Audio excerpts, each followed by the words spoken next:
My name's Martin, and this story I want to tell you about is how a series of crazy circumstances led to the tables being flipped on some pretty nasty people.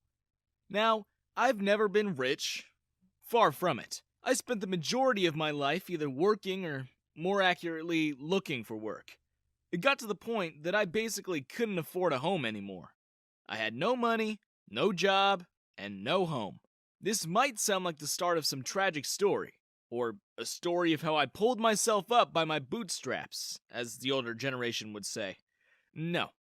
Instead, this story is about how karma seriously bit these two nasty girls in their butts, and how I inherited their grandmother from right under their noses.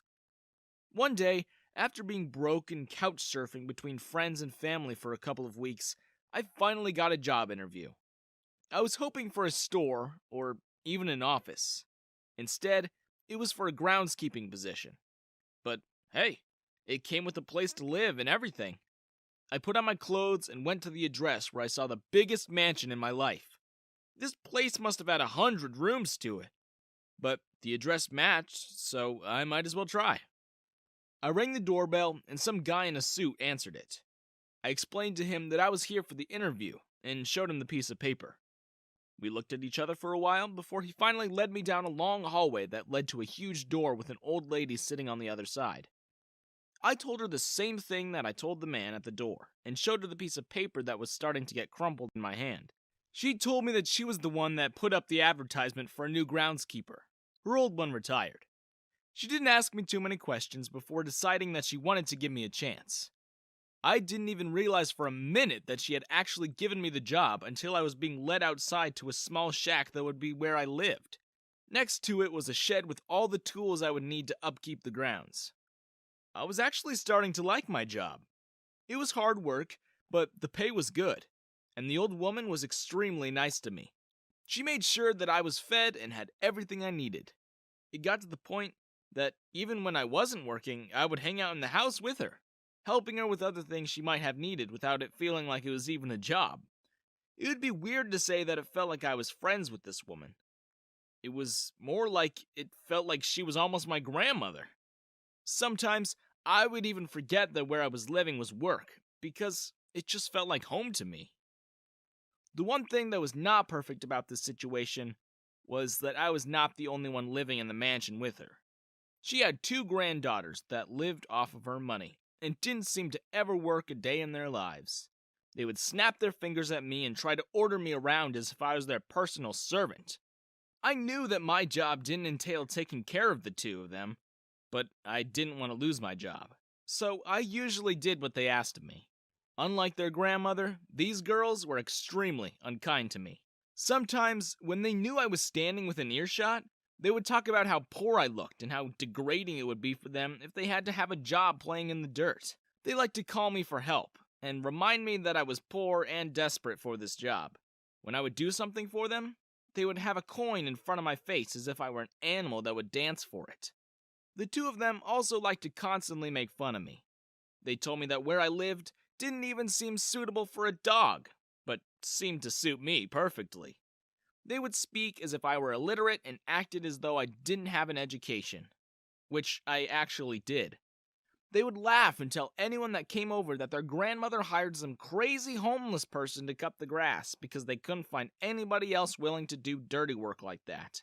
I hated those girls so much, but I put up with it for the sake of the job. Whenever I was in the house hanging out with their grandmother, they would always sneer at me for even being in the house. If the grandmother left the room, they would tell me that my place was outside, and they didn't need the smell of a poor, homeless loser in their home.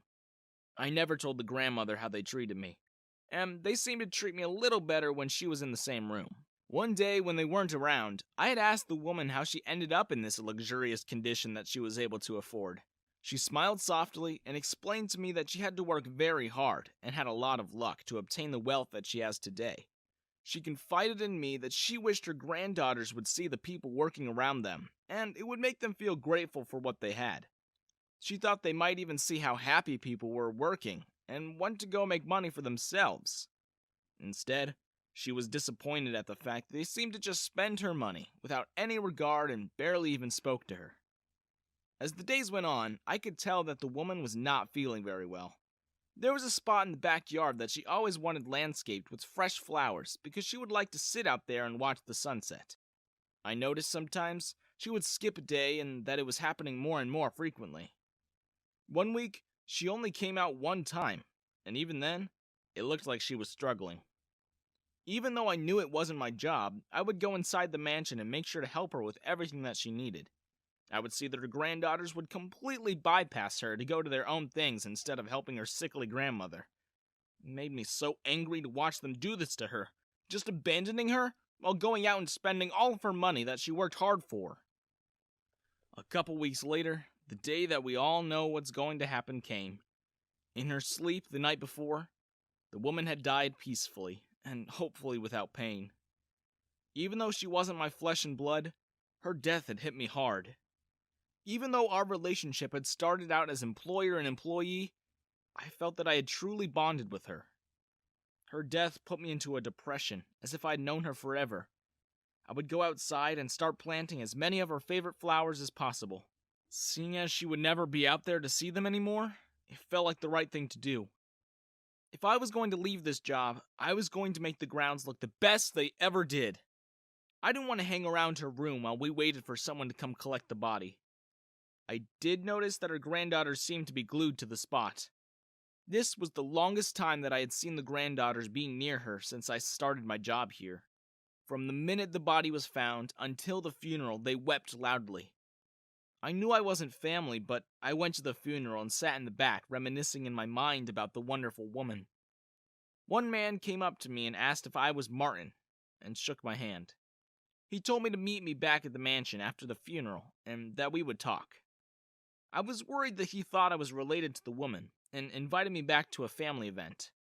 Still, I went back to the house, even if it were just to see it for one last time. When I went into the room, there were many people around me, including 2 granddaughters who gave me a dirty look. I noticed that they were wearing nice, expensive clothing, where I was wearing the only suit that I owned. I felt very out of place. The man from the funeral stepped forward and introduced himself as the grandmother's lawyer. I assumed I was here because I was getting officially kicked out of my shack and being given my final paycheck. Instead, he started reading her last will and testament as I stood there awkwardly, with her other family in the room. The biggest shock, however, came once I heard my name being said as part of her will. She had left me 90% of her entire wealth, including the mansion. The 2 granddaughters stared in disbelief at me once they realized they were not getting the money. They stomped out of the room and I went to the lawyer to sign all the paperwork. A week later, I had moved into the mansion and the 2 granddaughters now had nowhere to live. Just as I was before, they were now homeless and did not have a job. I would have never thought that this would have happened to me. And then, the 2 smug, nasty girls didn't have a penny to their name. Karma had been given to them in the form of what I think is sweet, ironic revenge. Even though their grandmother worked hard for her fortune, the granddaughters took it for granted and acted like jerks to poor homeless people. Now, they would have to look for a job, just as I did, and worked hard for their money. Before they left, I had a thought that I found to be slightly petty, but worth it. I told them there was somewhere in the mansion they could live. They asked me where, and I told them I could hire them as the new groundskeepers, and they could live in the shack. The look on their faces was worth every penny I inherited.